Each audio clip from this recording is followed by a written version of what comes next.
を無視するのであれば、あなたはある絶滅大軍をつなぐ鎖を断ち切ることに。 Lord Ravager。 銀河はその怒りに飲み込まれるでしょう。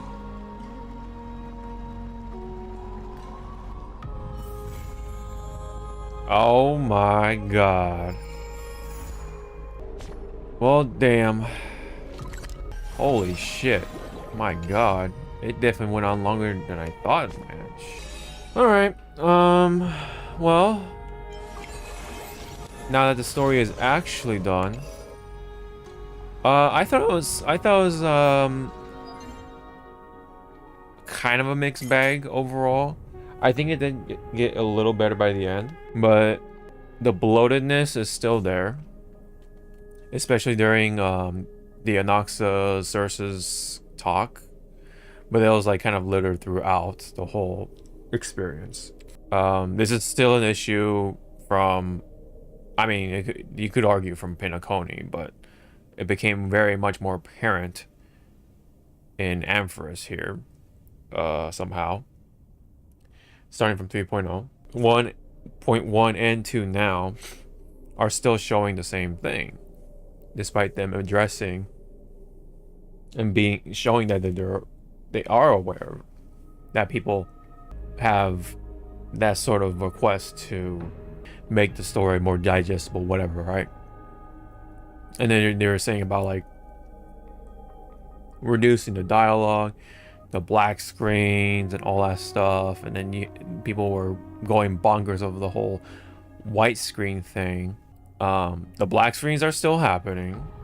The dialogue is still bloated in a number of places, and I think a lot of the presentation is still lacking too, along with the storytelling. The story itself, I think it's fine, but the way they tell it has to be looked into, is the whole issue here.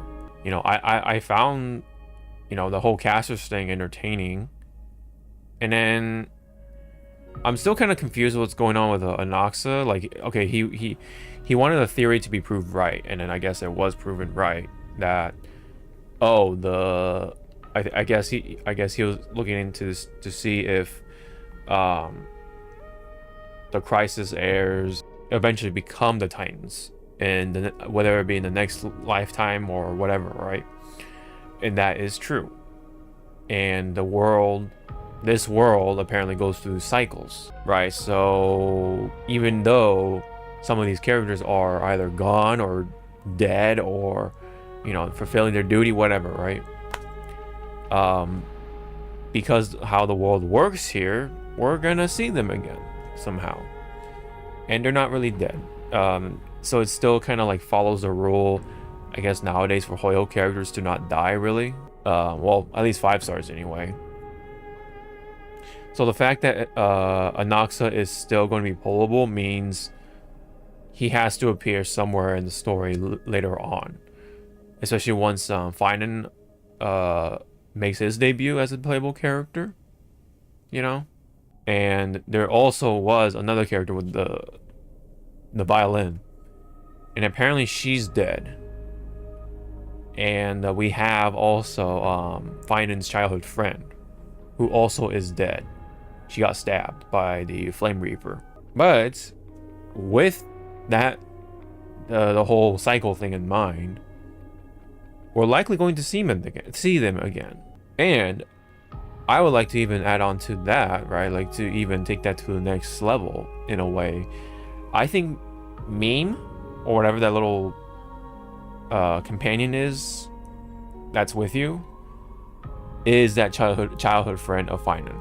That's just going to be my sort of hard guess on that. I'm gonna, you know, really throw the shot in the dark and go ahead and say that's her, right? But yeah, nonetheless, it's an interesting story, but the storytelling and the amount of dialogue that's unnecessary is the whole issue. How they incorporated the politics in there and like all that stuff is a little scrappy, I felt, because of the storytelling. I mean, it just becomes lost, unfortunately. The issue also is that there's no companion quest in this. in these games. Whereas Genshin, they separate these out. And then and same with Zenless. They have these like agent episodes or whatever, agent stories, and then you have the special stories and such like that, the special episodes. So they do a good job like dividing it, and so that it's, you know, a lot of this stuff does not feel like you're eating this big ass meal with a lot of fillers in it, you know. It's a nice 3-course meal or 5-course meal, however you want to look at it, multi-course meal.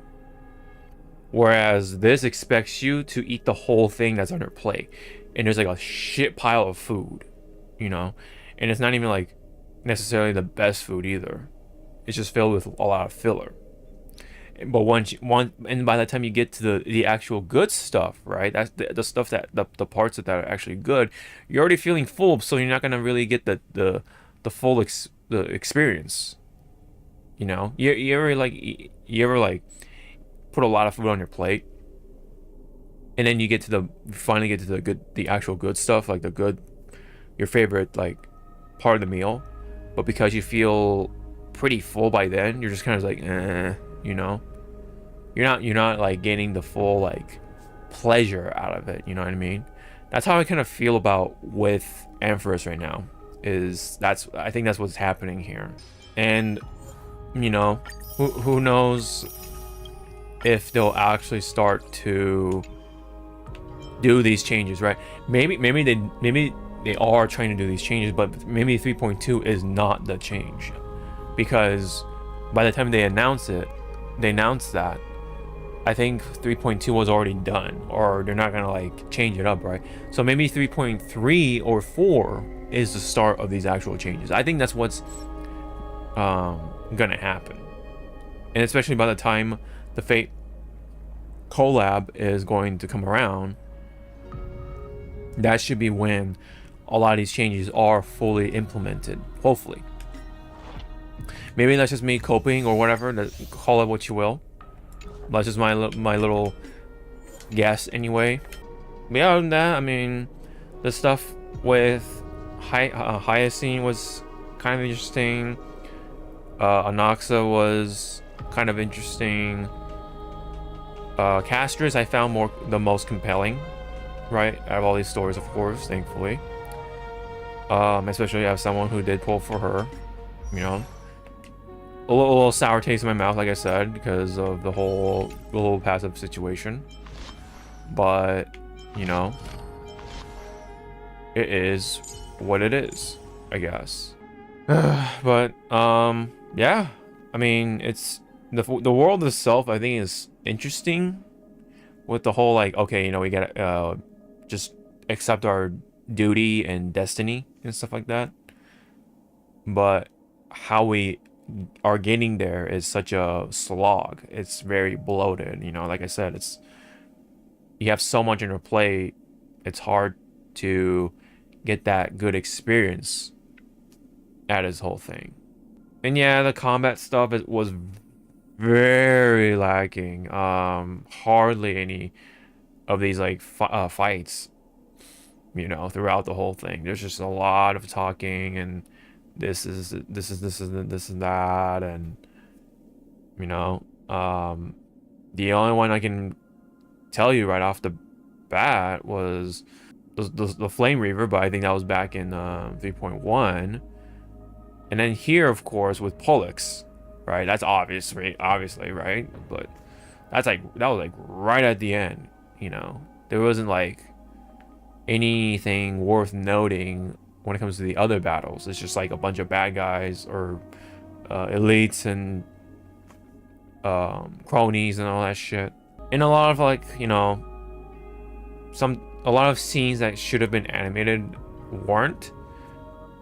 And then I start to question, right, of how they're implementing the animated stuff now. It's like, well, should I watch it on YouTube then, or should I just wait to watch it on the game, right, within the game? That's also what I've been concerned about, right? Because watching those trailers now seems like spoilers in a way, kind of minor spoilers, I guess, but it's like it's just strange You know, are they really going to do that anymore then? Or are they still going to continue doing that? Again, more questions on that, but I don't know. I can't really say. But again, for what it is, it was okay. I was entertained for the most part, but there were times, if you like look at my face as I was trying to take in these, like, take in the dialogue, you can like see my eyes like get heavy, and like, you know, I was trying to like keep myself up. Especially, you know, it doesn't help that I get like food coma, the itis. It's like right after dinner, and like I'm tired from work and all that stuff. But there are times where when the story is really engaging, I'm awake, like, you know, I am like up, you know what I mean? But when there's a lot of slog like this, my eyes start to get heavy, man. The itis really starts to kick in, you know. There's nothing to distract me from going through the digestion and stuff like that, the actual process, right? So it's hard to say of what is to come, of course, for 3.3 and on, you know. Maybe by the time Finan does get his debut, things will be interesting. But for right now, right, it's very mixed. It's a very mixed bag. And right now, things are kind of like on the negative for HSR fans, which I do agree on the criticisms that this game has been receiving, including, of course, the global passive stuff. You know, again, that it just paints a bad precedence for the possible future of this game.